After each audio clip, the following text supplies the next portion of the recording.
She suspended him every week, not knowing one day he'd own everything she needed. The city of Brickmont wasn't known for mercy, especially not on the south side. At the corner of 49th and Lenox stood Dunbar Middle School, a square of concrete and broken promises, where laughter was rare and punishments were plenty. The year was 2014. At exactly 7:30 every morning, Ms. Jeanette Malden, a sharp-featured, rule-obsessed teacher in her early 30s, stood outside her classroom with a clipboard and a scowl. Late? Scribble. Wrong uniform? Write up. Blink stare. Detention. But her favorite target, whether she admitted it or not, was a boy named Jalen Carter. He was small for his age, dark-skinned, soft-spoken, never had lunch, always carried a backpack that looked too empty, like it only held hopes and duct tape. He was 13. He was homeless. And he was an orphan. His mother had died when he was 9 from untreated lupus. His father had disappeared before he was even born. Since then, he'd bounced from group homes to shelters, sometimes sleeping behind laundromats or under overpasses. But still, every morning, Jalen came to school. Hungry, quiet, alone, but present. Ms. Malden didn't know his story, and she never cared to ask. To her, Jalen was lazy. He was always late, always with an excuse, always distracted. She didn't see the frostbite scars on his fingers from sleeping outside. She didn't notice how he always stood near the radiator in winter, or how he wore the same socks for 3 days straight. What she did notice was his lateness, his attitude, his failure to follow directions. He was suspended 9 times in 1 year, each time for minor infractions, sleeping in class, not turning in homework, talking back. In reality, he was falling asleep because he hadn't slept all night. He didn't turn in homework because he couldn't charge the school's loaned Chromebook. He talked back because he had questions that went unanswered. One day, she told him in front of the whole class, "People like you don't make it, Jalen. They just take up space until they're gone." He didn't cry. He just packed his bag and walked out quietly. The other students said nothing. But something in Jalen's eyes changed that day. By the time he was 14, Jalen had officially dropped out. Not by choice, but because his group home shut down and the shelter had a curfew that didn't allow for school attendance. He worked odd jobs, cleaning car windows, stacking crates at the back of gas stations, doing what he could. He stole Wi-Fi from diners and libraries. He read blogs about coding, about technology, about anything that let him escape. One day at a bus stop, he overheard 2 college students talking about a new app that used facial recognition for food delivery. They were laughing at how bad it was. That gave him an idea. He spent the next 2 years teaching himself Python, Java, and UI design on a second-hand phone he found in a junkyard. He'd charge it in gas station bathrooms. He'd sleep under benches, coding by flashlight. He built something. At 17, Jalen released Ghost Drop, an anonymous food delivery system for the homeless and at-risk youth.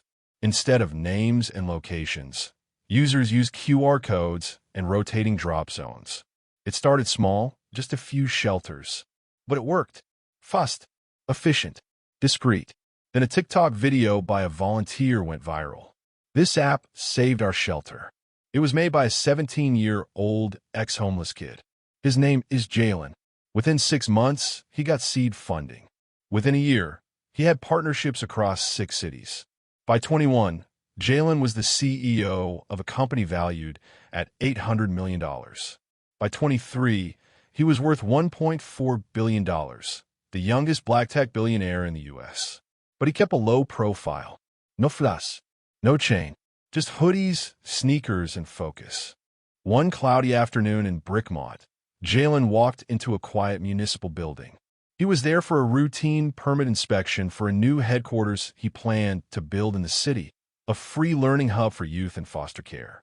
As he waited near the elevator, he heard a familiar voice echo through the marble halls.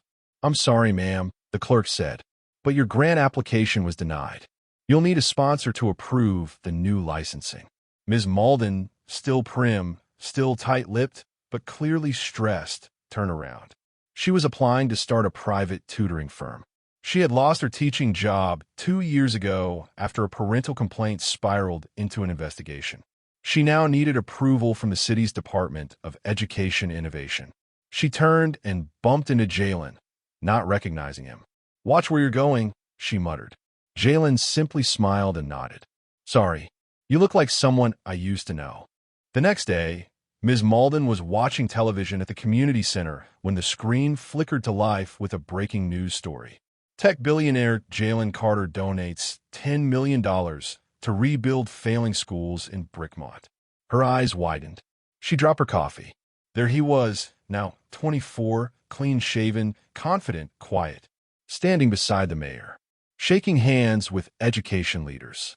The caption read, "Jalen Carter, once homeless, now head of Ghost Drop and Carter Tech Foundation."